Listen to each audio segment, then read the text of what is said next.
ایک سوال برابر ہوتا ہے خواتین کی طرف سے کہ صاحب یہ کون سا انصاف ہے کہ جنت میں مردوں کے لیے حوروں کا وعدہ کیا گیا ہے اور خواتین کے لیے کیا اہتمام ہے؟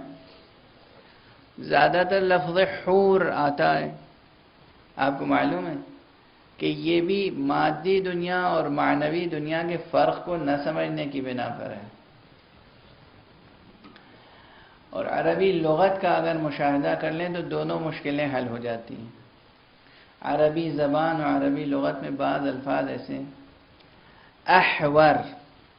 احور کہتے ہیں ایک ایسے مرد کو جو بڑی آنکھوں والا خوبصورت مرد ہو، اسے کہتے ہیں احور، اور حورا اس کے مقابلے میں کہتے ہیں اس عورت کو جو بڑی بڑی آنکھوں والی اور خوبصورت حسین عورت ہو، اسے کہتے ہیں حورا۔ احور بڑی آنکھوں والا مرد، حورا بڑی آنکھوں والی عورت، دونوں کی جمع حور ہے، احور کی جمع بھی حور ہے، حورا کی جمع بھی حور ہے۔ توجہ ہے، مسئلہ حل ہو گیا۔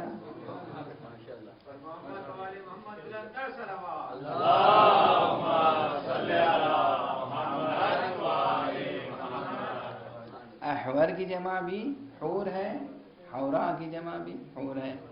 اچھا، تو اس کے معنی ہے کہ اگر واقعاً جنس کا فرق وہاں بھی ہوا، وہاں بھی میل فیمیل کا فرق ہوا، تو اس لفظ حور میں دونوں شامل ہیں۔